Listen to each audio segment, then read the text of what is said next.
We're going to look at Psalm 110 today. And Psalm 110 is a really interesting psalm because it's quoted more than any other psalm in the New Testament. In fact, by some counts, it's either quoted or alluded to as many as 30 different times in the New Testament. And given that it's just a few verses long, we might ask the question, why? What is it about Psalm 110 that was so intriguing or so persuasive to the early Christian church?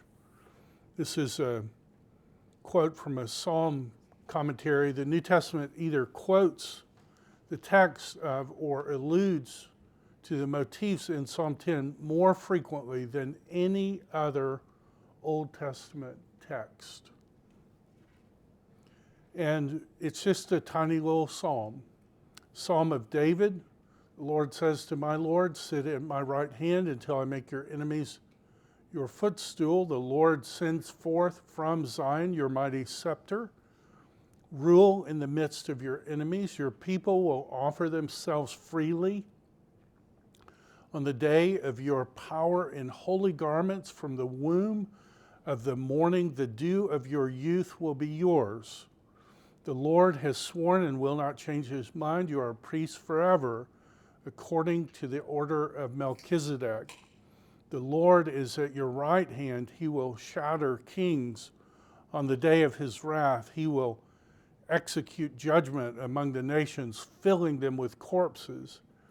He will shatter chiefs over the wide earth. He will drink from the brook by the way. Therefore, he will lift up his head. And we as intelligent readers might ask the question, why was this psalm so intriguing to the early church?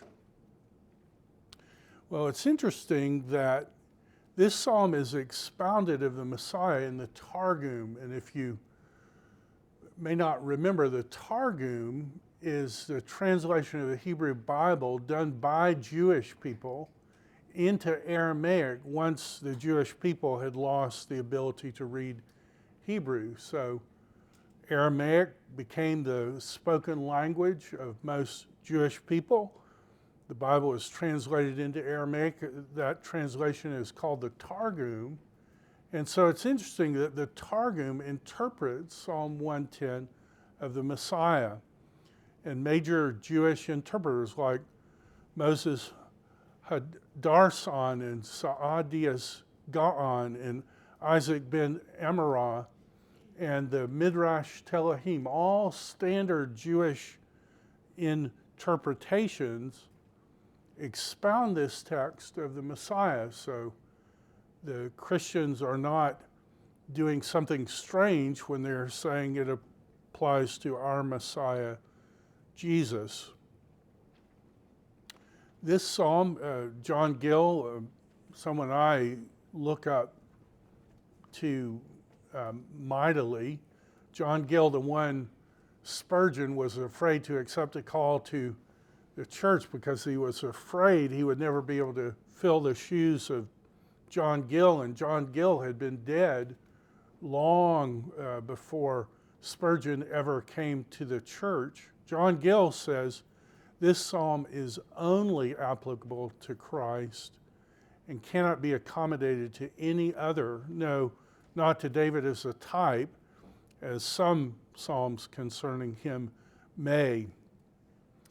And all of this goes back to Jesus himself during his trial. And really the thing that gets Jesus killed is an exegesis of Psalm 110. Matthew gives us this: Jesus remained silent, and the high priest said to him, I adjure you by the living God, tell us if you're the Christ, the Son of God. Jesus is standing in the middle of the 70 rulers of Israel, kind of like the Senate would be in our country today. Jesus is standing there accused. This is just off the temple complex. And the high priest puts Jesus under an oath. Tell us whether you're the Christ, the Son of the living God. And Jesus said to him, "You have said so, but I tell you, from now on you will see the Son of Man seated at the right hand of power." And so Jesus is quoting two passages and he's joining them together, one of which is going to be Psalm 110. You will see the Son of Man seated at the right hand of power and coming in the clouds of heavens. What Jesus has done is simply joined two Bible verses. Jesus quotes two Bible verses, and the high priest responds, "That is blasphemy." And so the thing that actually gets Jesus killed is quoting these two verses. The Lord says to my Lord, "Sit at my right hand." That's where Jesus is getting the right hand. "Sit here until I make your enemies your footstool." All Jews, or many Jews, are saying, yes, that refers to the Messiah. But Jesus couples that verse with this verse in Daniel. And this verse in Daniel is written in Aramaic. Daniel writes, "I saw in the night visions, and behold, with the clouds of heaven there came one like a son of man."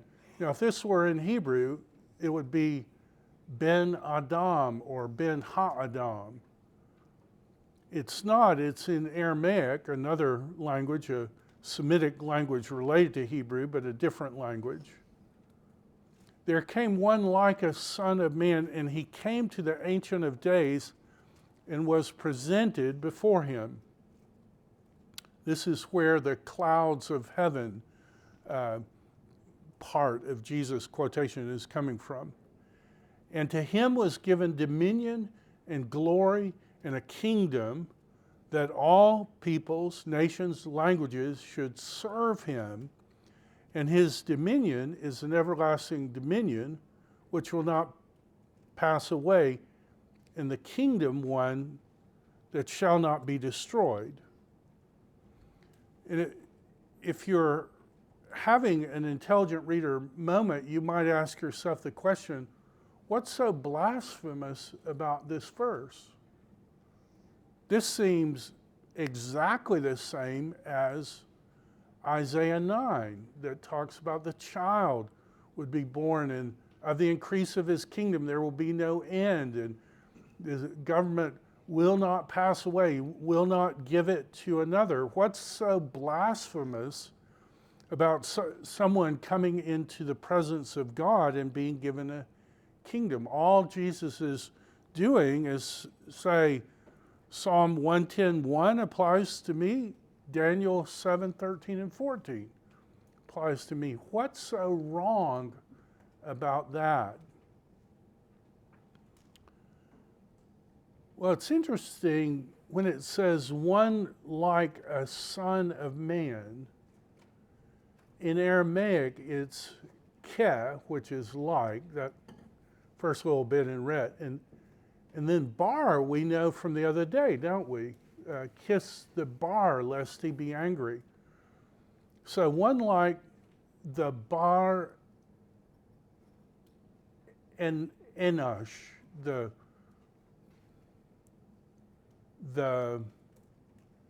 son of the little man, maybe, or the normal man, something like that.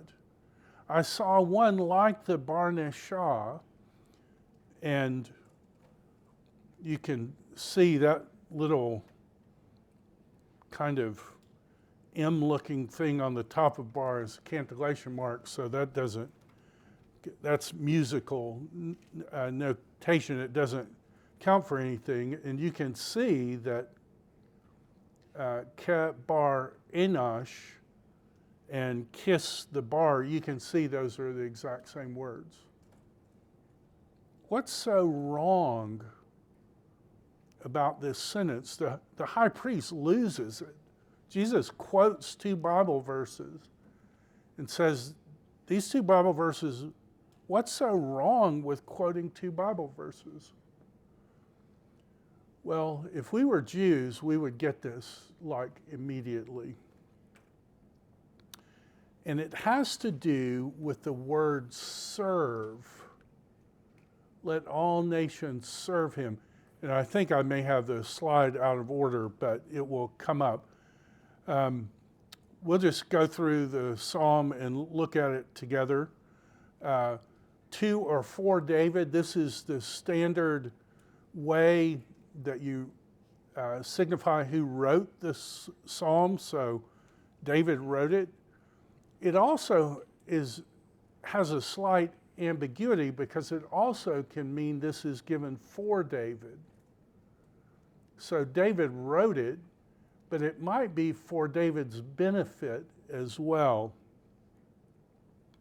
A psalm, and you might ask yourself what a psalm is, and it's related to the Piel of the word to sing and play an instrument. In fact, the word psalmos in Greek describes finger picking a stringed instrument, which it's always a little strange to me. Some within my own tradition argue that psalms should always be a cappella, and so some conservative reform traditions, of which I happily count myself a part, some conservative reform tradition will say, well, you should only sing a cappella music and you should sing the psalms. I'm for singing the psalms, hymns, and spiritual song, but to say you shouldn't play music would go against the very meaning of the word itself. This is singing with accompaniment, at least in my humble opinion. Ne'um Adonai, thus says Adonai, YHWH, the tetragrammaton. And if we're Jews, we don't say that word out loud. We replace it with Adonai, which we've talked about before, means my lords, plural. Thus says my lords, Ladoni, to my Lord, singular.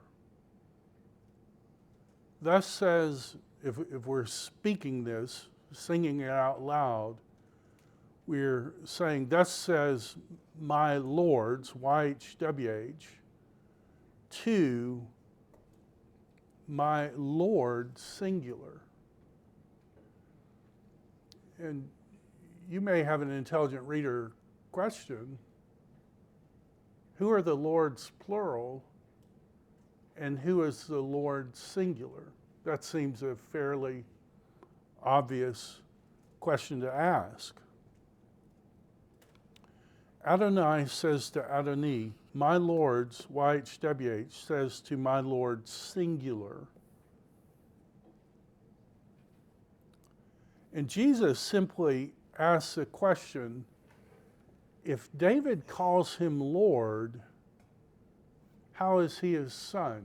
Because many people say, oh, this is about Solomon.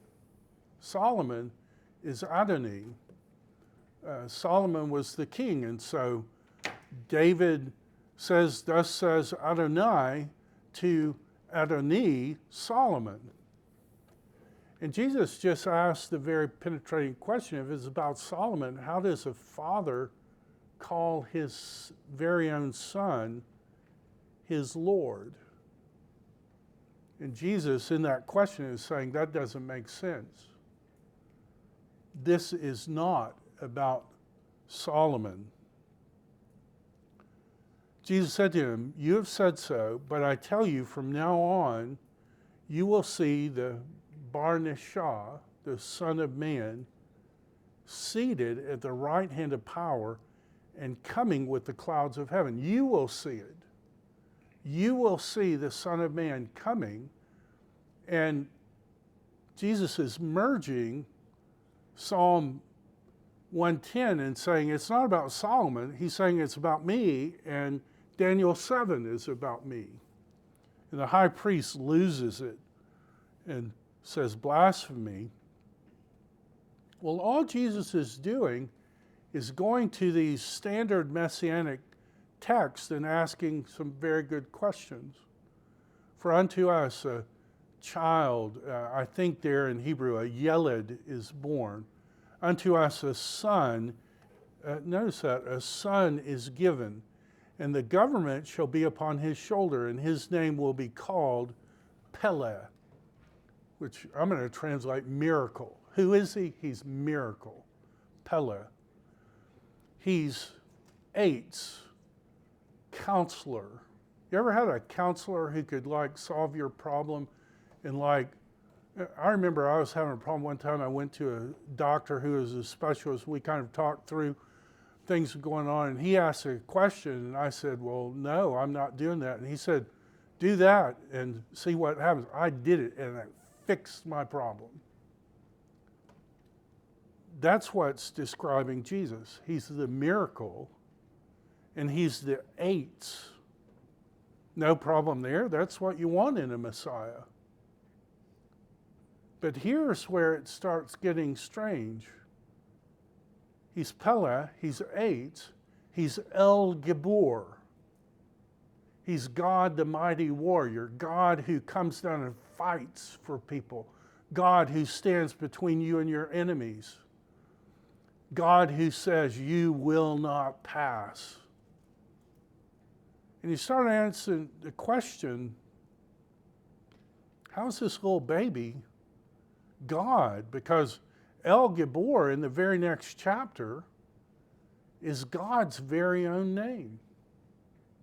God is El Gibor in the next chapter in Isaiah, but now we're told that this child is El Gibor. And then he's called in Hebrew the Aviad. Ab is father, and Aid is eternity. So they're describing this child as the one who procreates eternity into existence. That doesn't sound like any little baby I've ever heard of. The Aviad, the Sar Shalom, the prince who reigns over peace.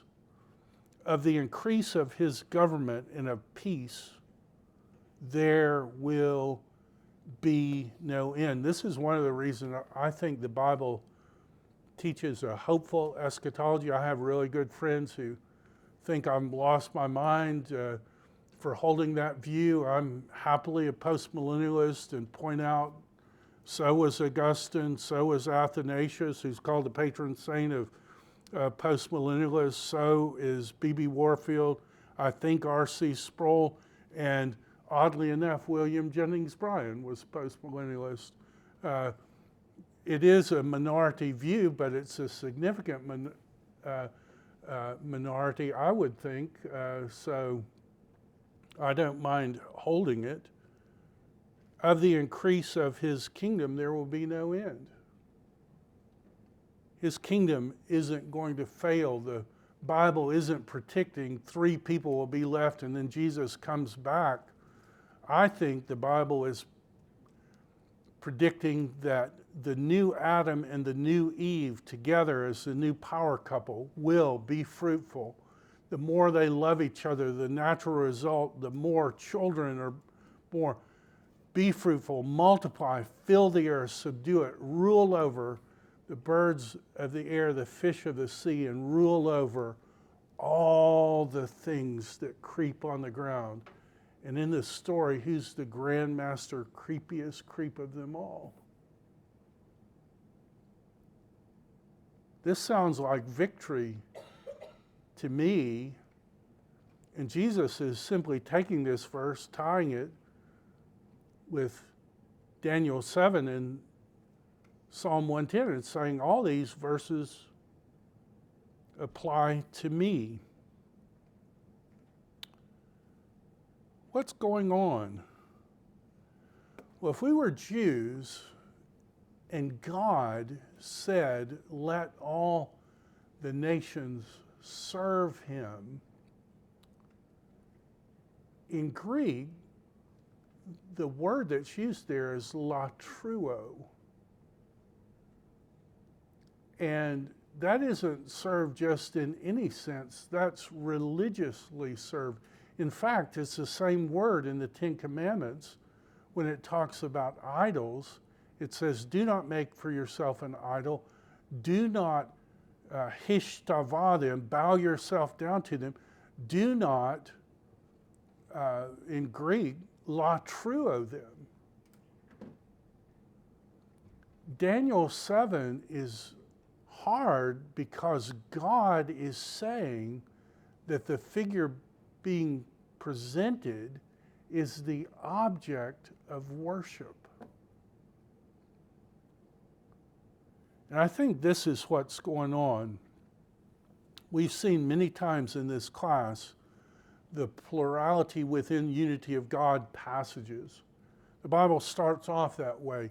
The God and the two angels, and then it starts calling one of the angels YHWH, and in 19 it says the YHWH rained down fire from YHWH in heaven, and until about 400 AD, everyone said, oh yeah, that's the big Yahweh and the little Yahweh. They even had a name for Yahweh on earth, Metatron, and in the Dead Sea Scroll documents, 11Q Melchizedek, they even join Melchizedek with the angel of the Lord and apply passages about God to that figure. This plurality within the unity of God, it happens everywhere. It happens at the burning bush. It happens at crossing the Red Sea. It happens, as we've seen in the Shema. And it happens in the very name of God himself when it's written YHWH, but we say my lords when we say it out loud. Not really much strange there in terms of plurality within the unity of God. We see in the Old Testament, and we've seen many in the class so far, that you have God passages and God action passages applied to the Messiah and the suffering servant. We've seen that in Psalm 1 and 2. I think we'll have an opportunity to look at Psalm 45, which is kind of a mini Song of Songs. Talk about a steamy book. You read through Song of Songs, and it's largely written from the girl's perspective, and she is just counting down the days to be with her man, and the language is so over the top. Some rabbis said that if you're a woman, you should never read Song of Songs. And some rabbis would say if you're a man, you should read it only when you're 30 years old, and then you should only read it once. Well, I don't know about that. If God put something in the Bible, I think he wants me to read it. And yes, it's a steamy thing, but if God put it in there, there must be a purpose. Well, Psalm 45 is the mini version of that. And in the mini version of that, it tells the girl to hishtavah her husband because he is your Adonai. Hishtavah him. It's like I thought I was only supposed to hishtavah God. And you are only supposed to hishtavah God. And yet the girl's told to hishtavah her husband. And that passage is picked up and applied to Jesus in the church in Revelation 19. We see God passages here, we're going to see in a minute, being applied to the Messiah. And we've seen Isaiah 9 and then the monotheistic passage, I am YHWH, that is my name, my glory I don't give to anyone else. And then we hear about God giving his glory to the suffering servant in 50 to 23, 50 to 53. And so what we have is Jesus is connecting these passages. The plurality and the unity of God explains what's going on. The Messiah isn't a different God. The Messiah is included in the biblical concept of God.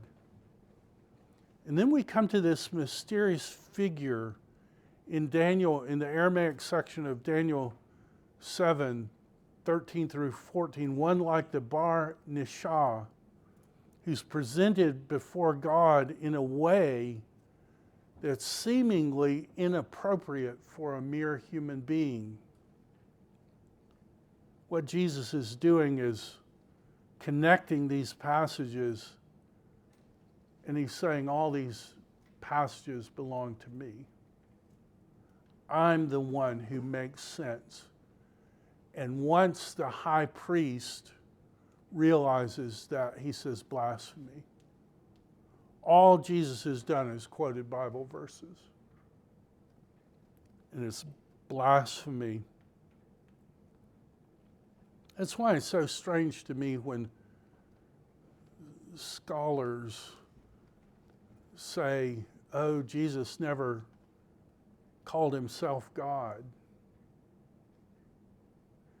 That seems like an extraordinarily shallow reading of the text, in my opinion. There came one like the Bar Nishah, and he came to the Ancient of Days and was presented before him, and to him was given dominion and glory and a kingdom. This is just quoting Isaiah 9. It's identifying the Son of Man with the child being born in Daniel 9. That all peoples, nations, and languages should serve him. This is the word that sets the high priest off. His dominion is an everlasting dominion. That's the same thing Daniel 9 said, which shall not pass away, and his kingdom is one that shall not be destroyed. That's exactly what Isaiah 9 said.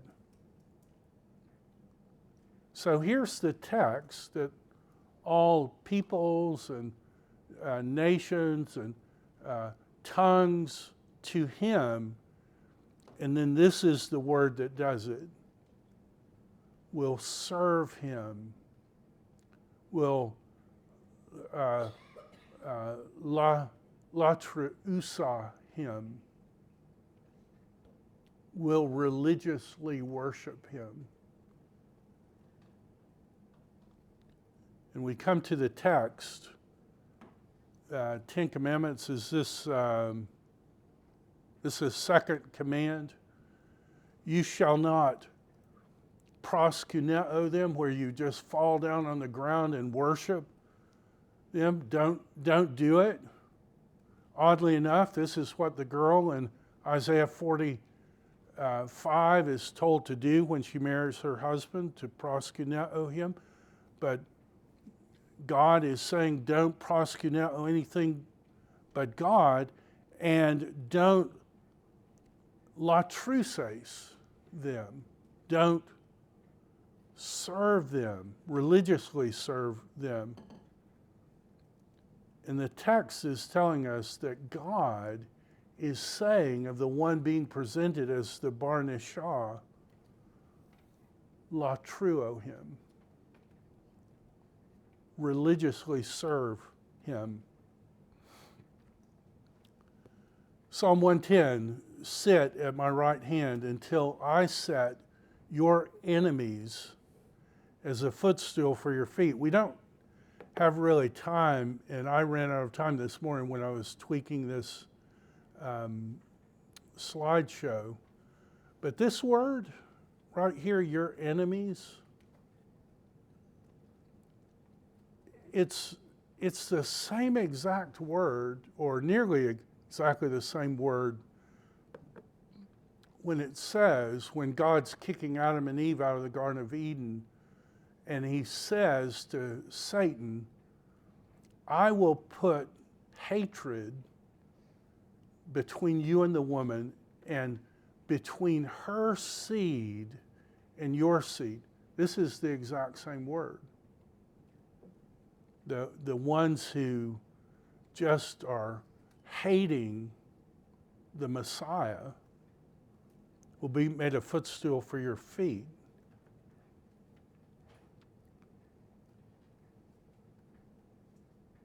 Remember Psalm 2, I will tell of the decree the Lord said to me, you are my son, my Benny. Today I have begotten you. You remember that conversation you had with your parents on the day you were born when you talked about things, when you decided whether you'd be a man or a woman and gave yourself your own name? You remember that conversation? You don't remember that conversation? Oh yeah, because you don't talk the day you're born, do you? This person is talking on the day he's born. You are my son, today I've begotten you, ask of me, and I will make the nations, oh odd, Daniel 7, your inheritance, the ends of the earth, your possession, you will break them with a rod of iron, you will dash them in pieces like a potter's vessel. Now, I don't know what to make the enemies a footstool. There were occasions in antiquity when conquering kings would make the enemies lie down on the ground and rest their feet on them. And that may be what this is talking about, but it is interesting to me that this word footstool, Hedom, I guess is the word in Hebrew. I will make your enemies a Hedom. That's interesting because that's the word Chronicles uses to describe the temple. David rose to his feet. Here, my brothers, I had it in my heart to build a house for the ark of the covenant of the Lord and for the footstool of our God.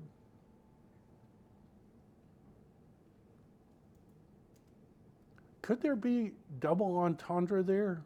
Everybody's going to be a footstool, but you get to decide. Do you want to be the footstool where the king's standing on your neck, or do you want to be the footstool where you're the temple of God? Everybody is enemies of God at first. This isn't the only place where footstool is used in the temple. Exalt the Lord our God, worship at his footstool. Let us go to the dwelling place. Let us worship at his footstool. All these are the same word. Thus says the Lord, heaven is my throne, earth is my footstool. What's the house that you could build for me? The Lord said in his anger, has set the daughter of Zion under a cloud. He has cast down from heaven to earth the splendor of Israel. He did not remember his footstool. That's interesting. Footstool is being used of Israel there. Now this one is interesting to me. Can anybody remember the sign? God gave Moses a couple of signs to prove that God had sent him. One is he puts his hand in his robe and he pulls it out and it's completely leprous. And he does it a second time and it's right, God says that'll be the second sign. If they don't believe the first, do the second. Can you remember what the first sign God told him to do was? It's kind of an odd sign.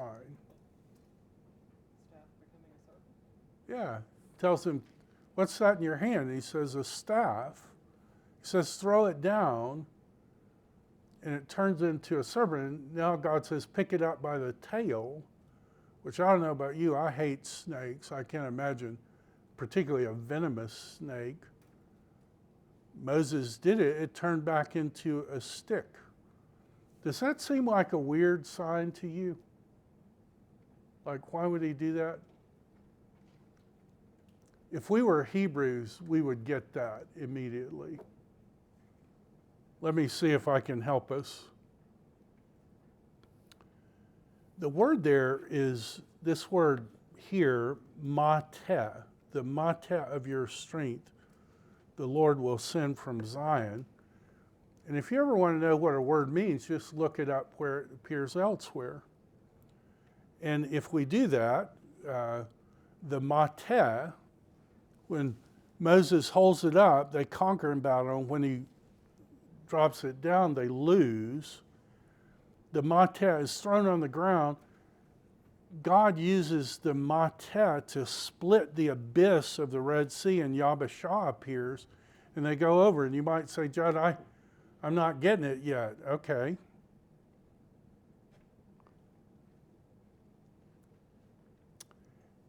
It's also in this story, what pledge shall I give you? And she replied, your signet ring, your cord, and the staff. So this stick is also the word staff.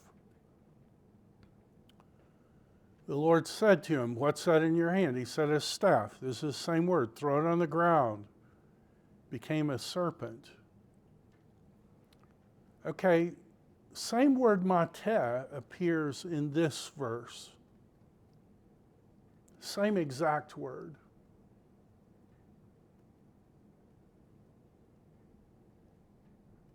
Which word is it?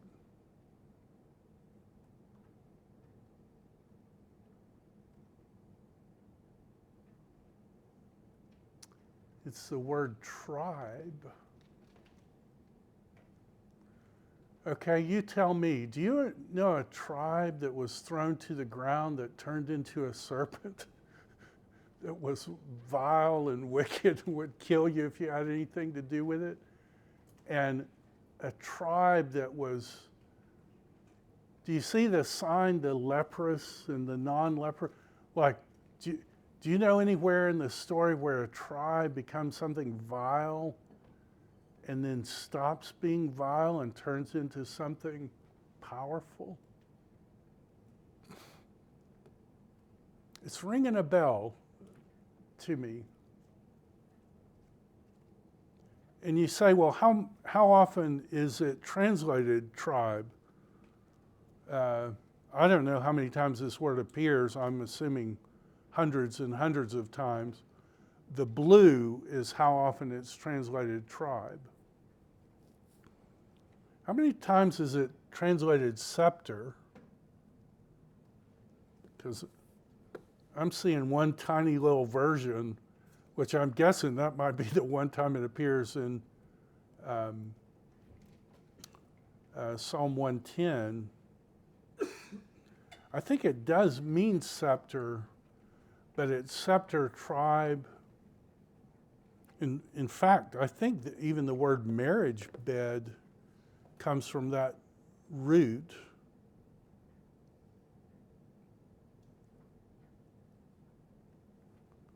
This is a picture of something. I think it's a picture of Israel.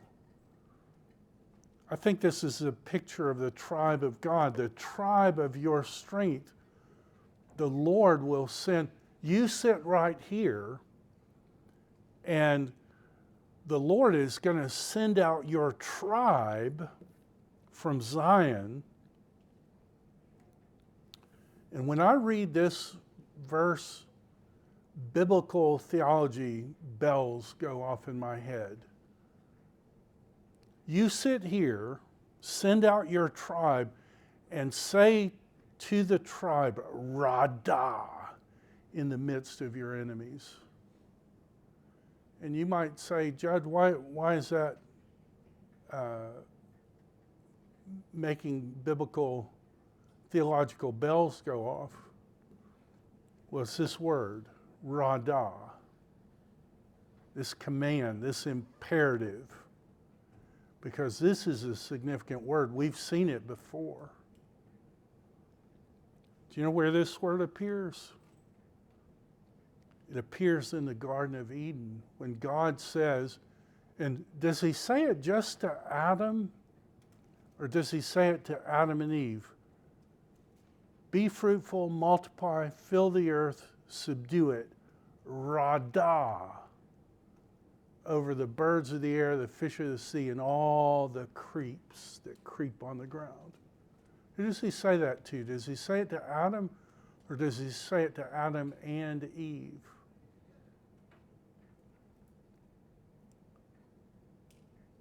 He says it to both of them. He said to them. And it's really weird when he repeats that command when they get off the ark. There, he only says it to the men. Be fruitful, multiply, fill the earth. He doesn't say kabash and radah, and he doesn't address their wives. But the original one included the wife. And I don't know if you're an intelligent reader or not, but I'm just kind of wondering how 4 guys are going to be fruitful, multiply, fill the earth, and subdue it. Like, you have to have the women, but they're excluded. And the radahing, they're excluded from. But now, in Psalm 110, the Messiah is going to sit down and the tribe is going to go out and radah. God said to them, and if we could, I don't know if I put the Hebrew up or not, but every single one of these commands is to the man and the woman. The 2 of you be fruitful. The 2 of you multiply. The 2 of you fill the earth. The 2 of you kabosh it. I think that's where we get the word kibosh in English from. And radah. The woman, the original woman, was created to be the empress of the universe. The man was created to be the 2 of them to be the image of God, to rule together. They were created to radah, but they lost it. When it's repeated in 9, it's just Noah and his sons. It's not the women. God blessed Noah and his sons. God said to them, Noah and his sons, you 4 men, be fruitful. You 4 men, multiply. You 4 men, fill the earth, and you're waiting for it, kabosh it and radah. And he doesn't say it, and he doesn't include the women here.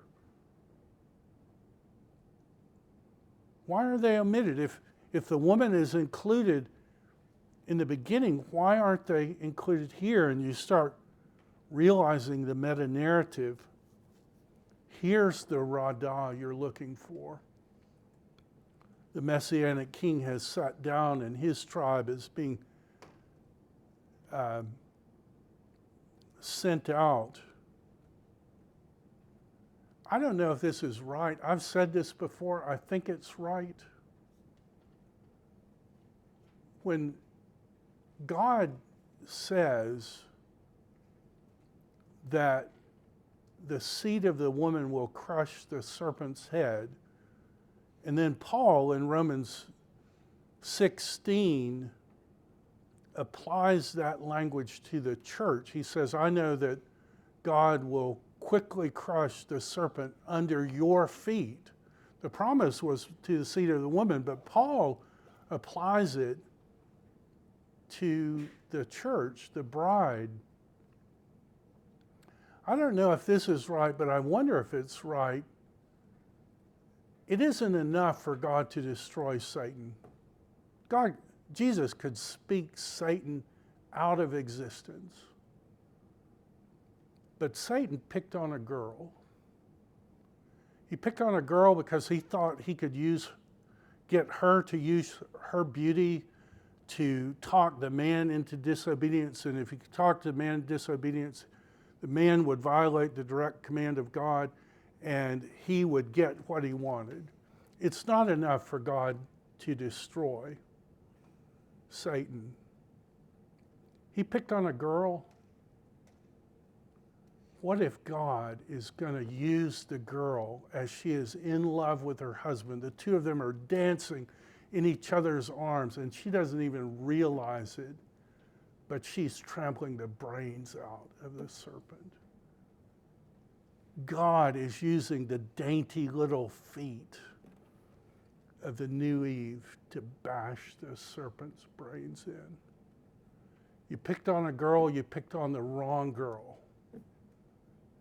God is making the new Eve, the empress, and I wonder if it's being hinted at here. I don't know that's right, but it explains how Paul is taking the church and it's her feet that are bashing the serpent's brains in. I don't think it's like Jennifer Lopez. I think it's like Esther.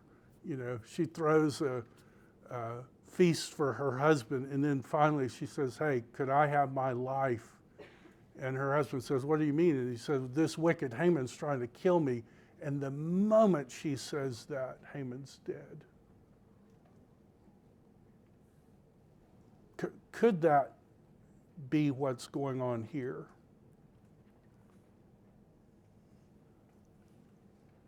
Oh, we only have 2 minutes left. There's a huge textual variant here.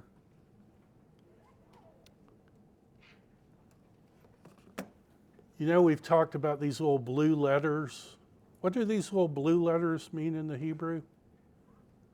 What are those called?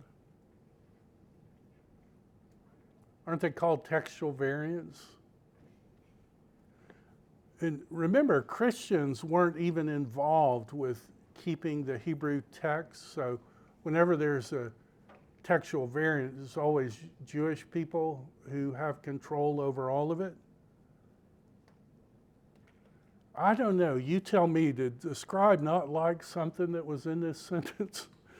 There's 1, 2, 3, 4, 5, 6 textual variants, and 2 of them are multi-word textual variants. What it says in Hebrew, the way it's written here, your people are free will offerings in the day of your army strength, in the vestments of holiness from the womb of the dawn to you, as do your young people will come to you. That's what it says as it's written in B19a. If you put different vowels on it, I'm not exactly sure what it says, but the Septuagint translates with you as the beginning. Wow, that sounds like the Proverbs 8 wisdom passage to me. In the day of your army strength, in the vestments of holiness, so it's an army made up of priestly people. From the womb of the dawn, I guess this word for dawn has to do with blackness, so that black moments before it gives way to the light of the dawn. And this is what people didn't like. I have begotten you like the dew. This is verbatim the quotation from Psalm 2. Today I have begotten you. Is there a reason why Jesus is putting Psalm 45, Psalm 2, Psalm 110, Daniel 7, Psalm 110, 1 and 4? The reason is because the text does it itself. he's just making a really good point. I see our time is up. We'll pick up there on Wednesday.